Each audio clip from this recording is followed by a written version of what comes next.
Bismillahirrohmanirrohim. Assalamualaikum warahmatullahi wabarakatuh. Kami dari kelompok 3 Hadis Ekonomi. Di sini kami akan membahas mengenai upah mengajarkan Al-Quran dan ceramah.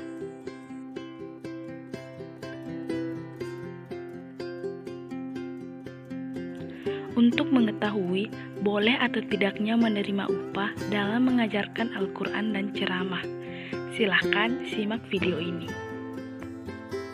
Perkenalkan, nama saya Rosi Pratiwi Novianti, kelas C Ekonomi Syariah. Di sini saya akan menjelaskan mengenai upah mengajar Al-Quran dan ceramah. Sebelum membahas pokok materi, terlebih dahulu saya akan menjelaskan mengenai apa itu Al-Quran dan apa itu ceramah. Baiklah, langsung saja. Al-Quran merupakan salah satu kitab Allah Subhanahu wa Ta'ala yang diturunkan kepada Nabi Muhammad SAW melalui malaikat Jibril. Al-Quran merupakan kitab pedoman hidup bagi umat manusia, khususnya umat Islam. Ceramah ialah karangan berisi sekumpulan paragraf yang mengandung informasi suatu hal atau pengetahuan untuk disampaikan kepada khalayak ramai. Ceramah ditujukan untuk didengarkan oleh banyak orang. Dalam sebuah ceramah biasanya mengandung pesan berisi petunjuk, nasihat, atau petua. Perkenalkan, nama saya Risna, kelas C Ekonomi Syariah. Sebelumnya teman saya telah menjelaskan apa sih yang dimaksud dengan Al-Quran dan ceramah. Di sini saya akan membahas pokok materi kami, yaitu upah mengajarkan Al-Quran dan ceramah. Menerima upah dalam mengajarkan Al-Quran pada saat ini sudah dianggap wajar, karena selama ini relatif tidak ada keluhan dari masyarakat. Apalagi alam globalisasi menuntut masyarakat untuk bersikap profesional dan menghargai profesionalisme. Namun tidak demikian halnya di kalangan ulama. Persoalan tentang hukum menerima upah atas jasa mengajarkan Al-Quran, terutama mengenai boleh atau tidaknya hal itu dilakukan, masih menjadi perdebatan sampai saat ini, belum menemukan kesepakatan yang pasti. Dalam hal ini, ulama terpecah menjadi beberapa kelompok pandangan. Yang pertama, ulama-ulama klasik dari kalangan mazhab Hanafi berpendapat bahwa mengambil upah dari murid atas pengajaran Al-Quran dan ilmu lainnya tidak diperbolehkan. Dan ini juga menjadi pendapat yang masyhur di kalangan Hanabila. Yang kedua, mazhab Maliki berpendapat bahwa boleh mengambil upah atas pengajaran Al-Quran. Akan tetapi untuk ilmu lain, upah yang diambil dari situ hukumnya makruh. Yang ketiga, mazhab Syafi'i membolehkan mengambil upah untuk pengajaran Al-Quran, tetapi untuk ilmu lain, mazhab ini tidak membolehkan, kecuali memang jika si pengajar sudah ditentukan dan materinya yang akan diajarkan juga sudah ditetapkan sebelumnya. Yang keempat, mazhab Zahiri berpandangan bahwa boleh mengambil upah atas pengajaran Al-Quran dan juga ilmu lainnya.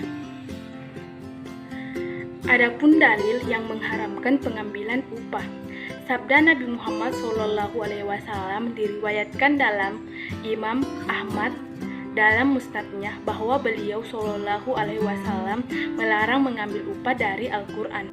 Aqra'ul Qur'ana wala taqulu bihi wala tastaksiru bihi, yang artinya bacalah Al-Quran dan janganlah kalian makan dari itu, dan jangan juga kalian memperbanyak kekayaan dari itu. Hadis riwayat Imam Ahmad dan Imam Al-Baihaqi dalam Syu'abul Iman.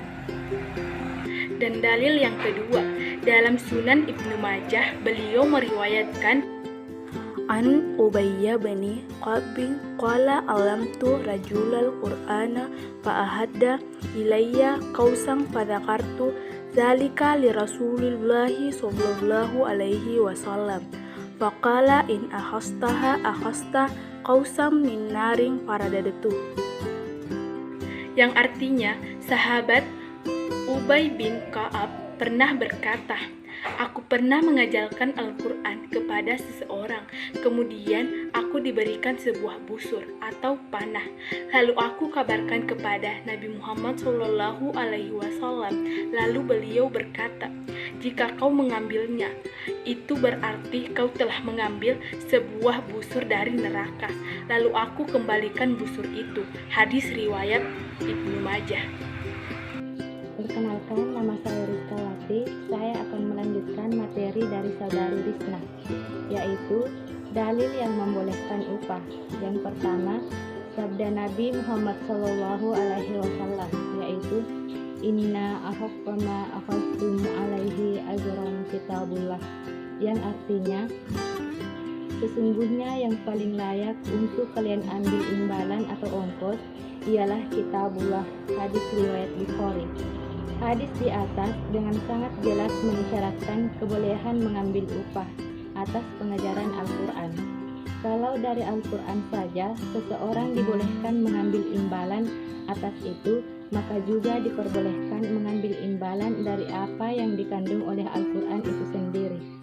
Dan ilmu pengetahuan serta sains yang menjadi kebudayaan intelektual itu bersumber dari Al-Quran, maka sah-sah saja mengambil manfaat berupa imbalan materi dari itu. 2. Ulama bersepakat atas kebolehan mengambil jatah dari Baitul Mal sebagai upah atas pengajaran Al-Quran atau juga pengajaran ilmu syariah lainnya seperti hadis, tafsir, fikih, dan yang lainnya.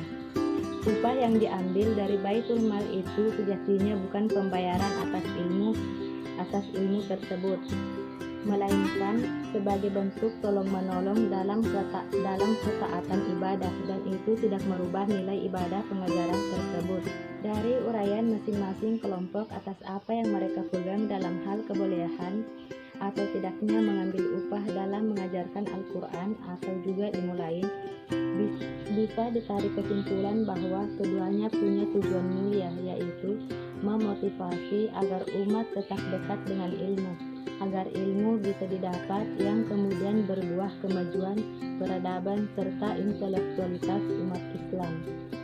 Sekian dan terima kasih pemaparan dari kami tentang upah mengajar Al-Quran dan ceramah.